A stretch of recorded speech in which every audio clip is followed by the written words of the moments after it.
welcome back. We're talking to Randall Parker and Polly Taylor Gerken. Both would like to represent you on the Toledo Public School Board.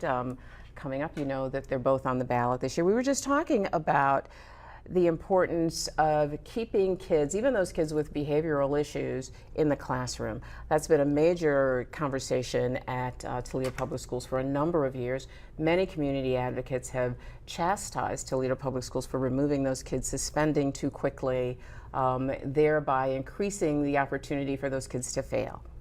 And you two were saying we need to look at that differently.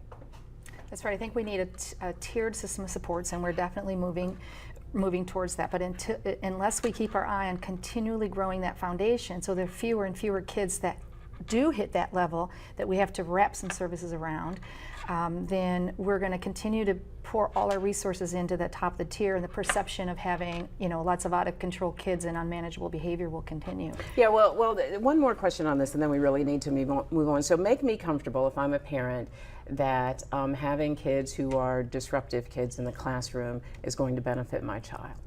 I really believe that even though there may be disruptive children that are in the classroom with other children, as Ms. Gerken said so wonderfully, that if we can be able to develop a program or continue to have the program that really helps them understand that even though they may be in the same classroom, we're still, through patience, trying to produce students that are trying to do the best that they can, even though their behavior may be different than the others. Yeah. We really want them to connect and be together.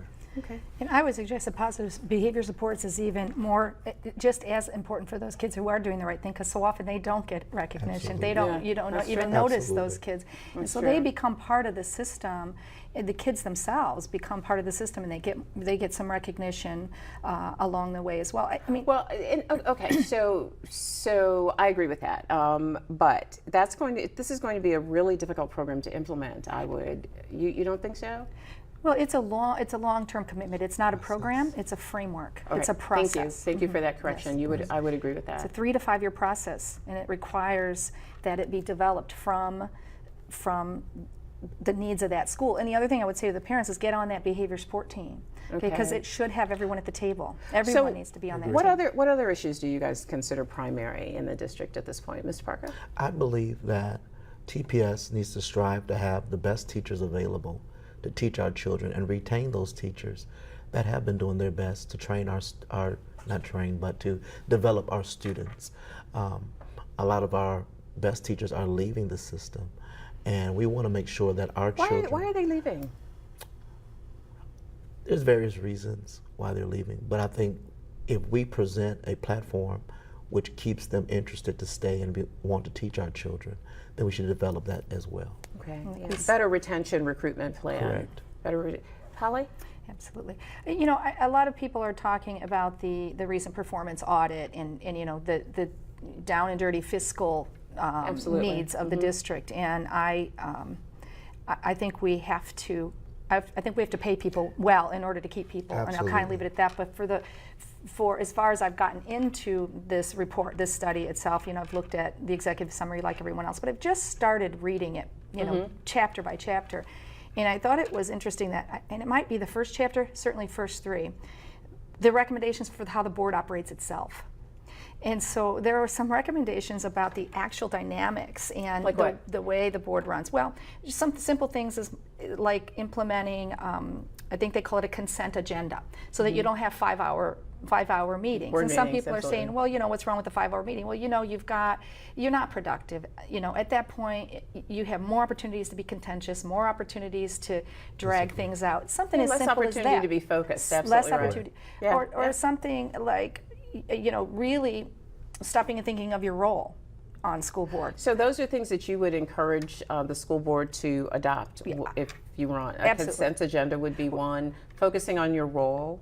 Focusing on your role and being careful that you're not becoming micromanagers. If you hire a superintendent, hold the superintendent accountable, and you know, maybe have and this was in the report, I didn't dream this up, but maybe have a mechanism for making those referrals out to staff so that you have 5 different board members asking 5 different directors or managers to bring in 5 different pieces of information. You know, maybe some sort of referral system that consolidates those requests. Yeah, that makes you know, sense. So there some is a team building perception- training, there team is- building for yeah, the for board members themselves. See, there is the perception that working with Toledo Public School, working with the board is a little like herding cats sometimes. You know, that there are all of these opinions and everybody's sort of going off in their own direction. Everybody's saying it's about the kids, but nobody actually having a mechanism or a paradigm that allows them to focus on the kids. So I would definitely ask for some team development, some collaboration, team training for the board themselves. I think if we, you know, get our own house in order on that report, we're going to have a whole lot more credibility to go along and ask for some of those tough decisions to be made. what about, and we have just a few minutes remaining, but what about the issue of fiscal accountability for the district? The district is one of those entities in our community that continues to ask for levy money. I am not a believer that levies have to be permanent. I am not a believer that once you get the levy, that means that you stop trying to find ways to make yourself more fiscally efficient in the interior of your organization. So there is a general perception out there that levies rise, and this is the message we hear. If you don't vote for the levy, your kids are not going to have sports. Your kids are not going to have good lunches. They're not going to have teachers. They're not. I mean, all of those things that we send our kids to school for go away if we don't vote for that levy. But we never hear discussion about these are the ways we have decided to reorganize ourselves fiscally in the district so that we are more accountable as we come to you and ask for your money. Are those concerns of either of you, or? Yes. To make it simple, I believe that the school board needs new faces with new ideas, but also everyone on the board represents a different piece to the puzzle. And when we bring our pieces to the puzzle, it makes more clear the picture of the success of TPS. And I do believe that, as you stated earlier, that the agenda has to be about what's best for the children, what's best for the students, not our own personal thoughts or what we feel may be right, but what's overall best for the student of TPS. And so we want to make sure that we have people on the board that is able to relay that message, but also do what's best, even financially, to help our students be able to achieve and empower them in the district. Do you think there's a story that TPS hasn't told? Do you think they're better than they're telling us they are? I think that there's a story to be told, but I think that in due time the story will be told. All right. Polly? I think we're absolutely better than people realize that we are. And I think that when you look at the very tedious nature of transformation in the continuous improvement models that have been in place through the Ohio improvement process for 10 years now, that we're going to start to see some shifts, but more importantly, that notion of looking outside and bringing all the pieces to bear are going to be very, very important. In the fiscal piece, of course, we need to get our financial house in order. And again, back to the performance audit, if we go after the low-hanging fruit and go after all the things that everybody can quickly say, yeah, okay, we're gonna get some breathing room because we've saved a little money. We're gonna regain some trust and some collaborative nature, and then we can start attacking those more difficult things. And you know what, the performance audit actually laid out a road for some of those fiscal savings. Absolutely. I mean, it identifies some of the things that TPS might want to consider doing differently if it is interested in saving some money. So it's not as though you guys have to recreate all of that, I mean, or create there's all a of lot that. of it that's going to be hard work and rightfully belongs on the bargaining table. Right. But I think when we take out the things we all agree to, now we have a little more trust and a little more breathing room for those tough negotiations. Okay, I'm I gonna, would challenge you, though, about having to go back for levies after we've gotten our fiscal house in order.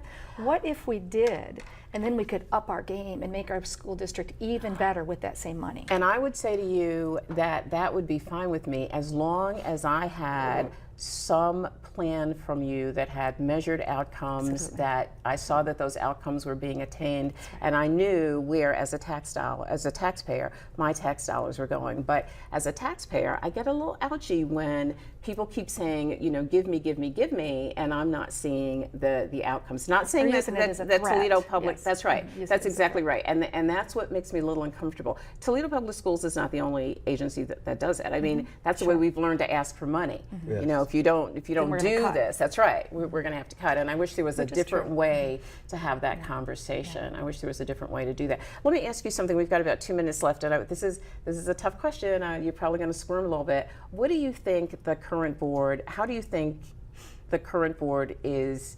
What do you think their biggest issue is? Their biggest problem? What makes them ineffective right now? What keeps them from being more effective? Let me put it that way. The ability to work together. Okay. I think that is, for me, that is it. I see the inconsistency to work together to bring consistent progress to our district. And how do you change that? I will do my best to make sure that everyone's opinion is appreciated and respected, and then find out how we can come together to bring one clear solution to whatever issue that is arising on the board. Thank you, Polly. 1 I minute. would say, do you think they need a psychologist on the school board? Do you know one? I might know one. But honestly, there's a science to collaboration, okay? We don't leave it to chance, we don't leave it to personalities, but again, we go back to that very structured training and how to collaborate. I mean, there's a science to how to talk to each other, how to Absolutely. attack tough issues, and I would expect the board to do that just as they expect their district leadership team to be able to do that. Yeah, great answer, great answer. Okay, thank you both very much. We need to go away for just a moment, but we are going to be right back. Please stay with us.